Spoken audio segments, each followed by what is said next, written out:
Hey, what's going on, guys? Looks like I found this interesting article here. There's always fun articles to read, but it says here, I would not touch that company again with the 10-foot pole. This person quit their low paying this person quit their low paying job and was shocked when recruiters tried to get them back. So let's check out the story here.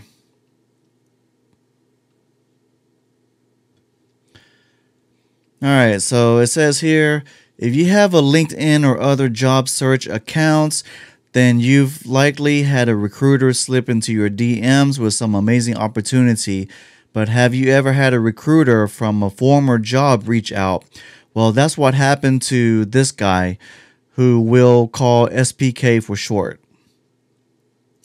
In an unfortunately relatable post, SPK vented, a third-party recruiter reached out to me asking for a call to discuss asking for a call to discuss a role he was recruiting for an undisclosed company.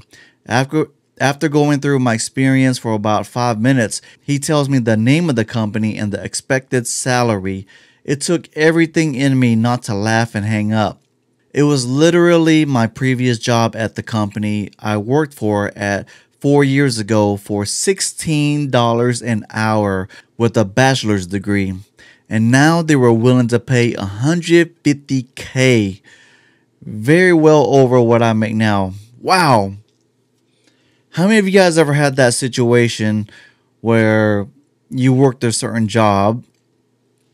Well, here's usually this is what happens. You end up working a certain job and they pay you really low, they lowball you or just whatever, and you end up jumping to another company doing the same role and you take a massive jump. It jumps up like maybe even double for some people, and this $16 an hour to $150K a year, that's the equivalence of $75 an hour. So that's pretty much like 4x or 5x his money right there. That is crazy. $16 an hour is only $32,000 a year. Oh my God, that's crazy. But it says here, but I would not touch that company again with the 10-foot pole. I would not work there again. I would not do business with them. Hell, I probably wouldn't even buy out their intellectual property if they were selling it for pennies on the dollar. That's how much of a cluster F they were. I still have self-confidence issues from a toxic work culture I experienced there. Oh yeah, a lot of people, a lot of companies out there, you work there depending on the department or just whatever, it ends up being really toxic. And you end up being traumatized from it, This is clearly some kind of cosmic joke.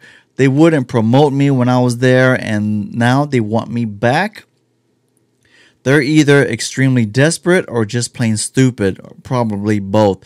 Maybe they just don't know the recruiters are trying to get him back, That's how it happens sometimes. Now that I think of it, I should have led them on just to F with them. Bet I'd have nowhere near the expertise they want if they stayed there all this time.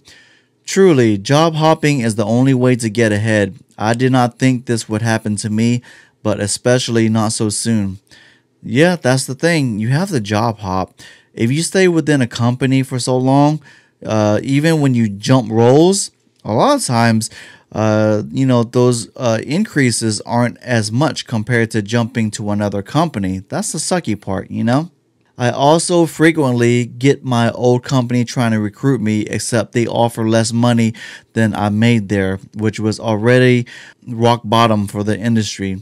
They keep trying to offer California salary minimum, $64,000 for aerospace engineering.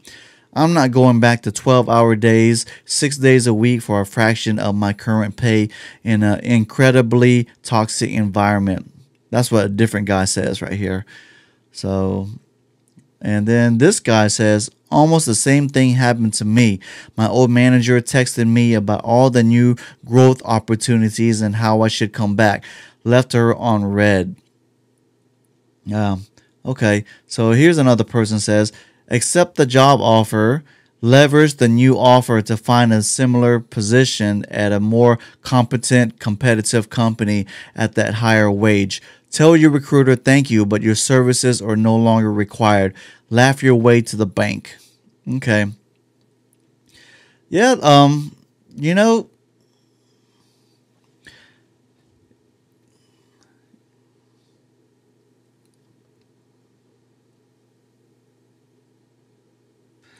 I've seen it more often than not. I mean, you stay within a company for so long, and even when you jump ship, uh, it's not even that great. You know, unless you're one of those either top performers or a person that they really like a lot. It's hard to move up and get that salary bump that you're looking for. But most definitely, in order to grow, you got to have that networking skills. You really got to be a good, like, I don't know. I don't know if you should say brown noser, but you should be really good at getting in good with some of those upper tier people. Once they really like you, they'll push for you. And that's the thing. Let's read some comments here.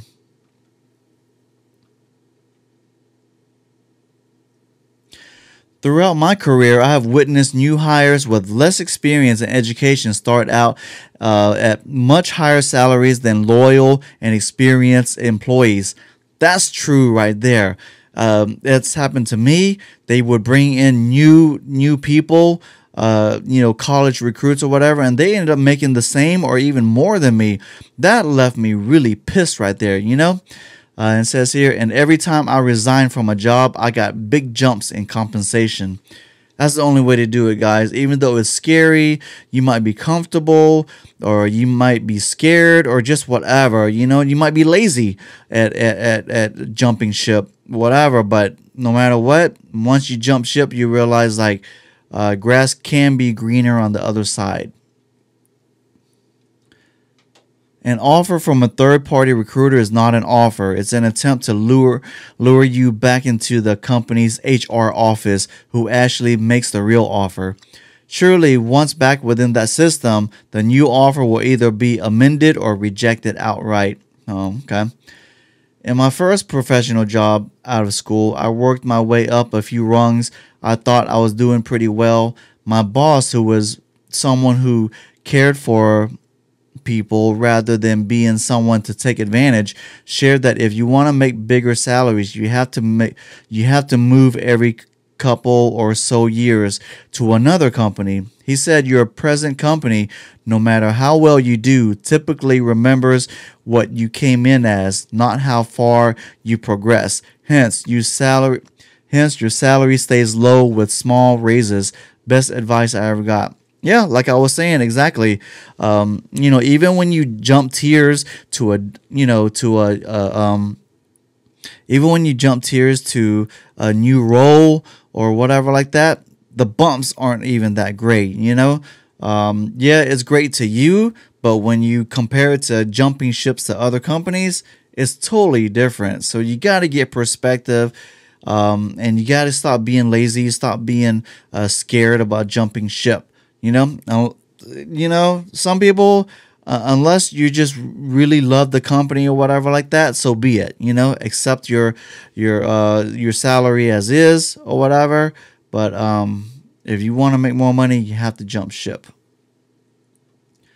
All right, here's somebody. Base pay increased 8 times in 31 years. Wow, this person did it right. Total annual compensation increased over 10x with bonuses and stock options all at the same place. It was okay. Constant moving for 15 to 25% more money wasn't of interest.